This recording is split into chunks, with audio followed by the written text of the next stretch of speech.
interesting fact earlier that Oregon State's only had like 2 or 3 other double-digit win I seasons. believe it's 3.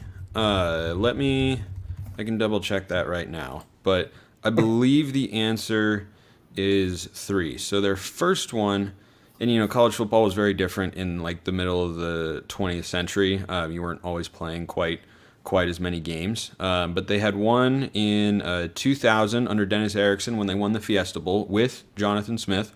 They had one under Mike Riley in 2006, and then this past season. So of their 10 plus win seasons in program history, Jonathan Smith has been at the center of it for 2 of them, which is a testament to the caliber of player he was at quarterback and the caliber of coach that he is. So they are definitely capable, and their schedule breaks in a way. I don't know if you have that graphic or not, but you should throw it up there right now because it breaks in a way that makes it feasible in every capacity. Not a given that they will win the conference, that they will get to the conference championship, or that they will get to 10 wins again, but it is more than realistic to say their win total is 8.5. Yeah. And that's because they miss USC. They had them a year ago. They get UCLA instead. I think they're going to beat UCLA, especially because the game's at Reser Stadium. You look at the road games that they have to play in conference. They have to play 5 of them, which is not a great break. They play 6 road games and 6 home games. Most teams are, there are teams that play only 4 road games all year. Like I don't think Michigan plays more than 4 or 5 road games. But anyway, Oregon State starts with San Jose State, UC Davis, and San Diego State. Road, home, home.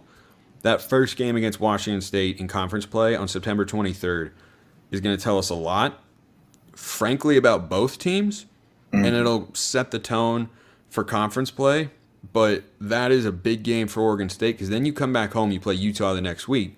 You got the 2-time defending champs. But to miss USC, a perfect break would have been miss USC and miss Utah here, but that can't get everything that you want. But they miss Arizona State in addition to missing USC. So their road games in conference are just very, very manageable. You look at that road game at Oregon.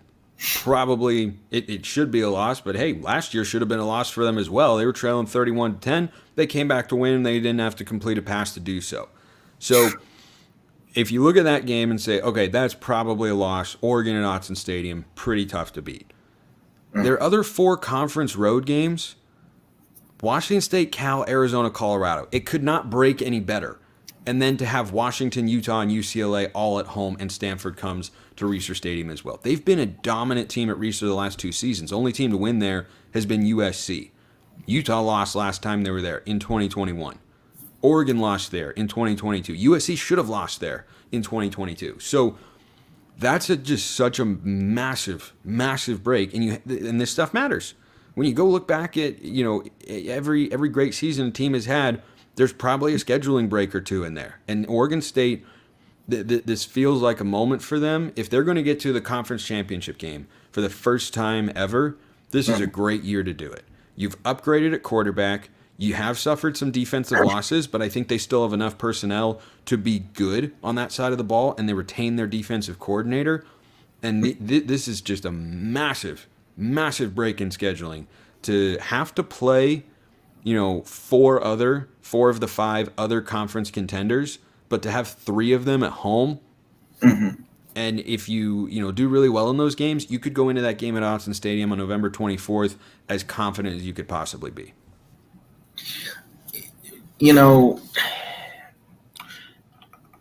I kind of see the 10 wins ish. I can see a 9-3 regular season finish or a 10-2 because it's gonna. To me, the losses are gonna come somewhere in a combination of Washington State, Utah, Washington, Oregon. You're gonna have your 2 to 3 losses somewhere in there. I agree, but if you say that those games, UCLA October 14th, you can't sleep on them. But I like Oregon State at home. So let's say that Oregon State wins uh, all of their home games against UC Davis, San Diego State, Stanford, and UCLA, and they are able to beat teams of which they are better than Arizona, Colorado, and Cal. And those games are on the road. And again, no givens there. At Arizona, definitely a trap game. At Washington State, straight up tricky game. Cal and Colorado have caused the Beavs to stumble before in the past. But let's say you're able to get past those teams. It'll come down, as you said, to those four. And I think those four games at some level are go either way games or coin flip games, or at the very least, you could tell me that this team wins or that team wins, and I'd believe you. You know, right now on July 25th, as we do the show here. So if you split those games, there's your 10-2. But even if you go 1-3 in those games, that's still looking at 9-3. So I think that's why their win total is 8.5. You know, the Pac-12 is deep, so it's not going to be a gimme. But Oregon State is talented enough to win 10 games. I don't know if I see 11. I think 10-2 is their ceiling.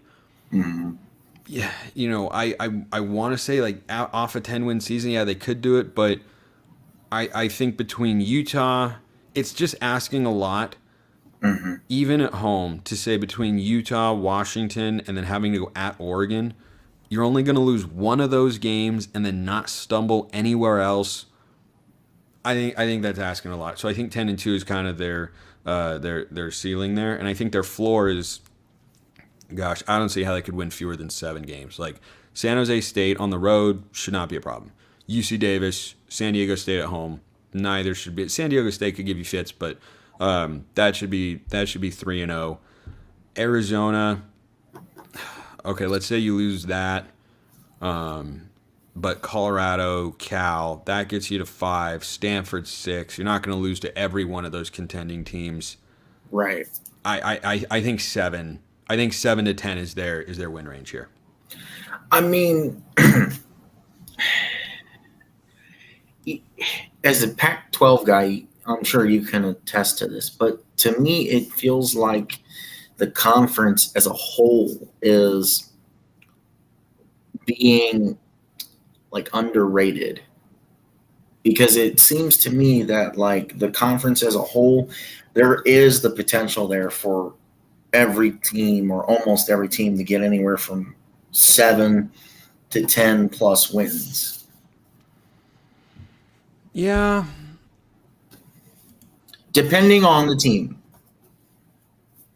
Yeah, it depends on the team. But I mean, that's why you play the games, right? You play the games because you know, you can talk about this stuff on paper, but at the end of the day, they have to not go and lose to a Cal team that I talked about earlier. I think has real upside. Like, I could see Oregon State losing that game. They'll be favored. I don't think they'll be a massive favorite. I don't think they're going to go in there 20-point favorites or anything like that.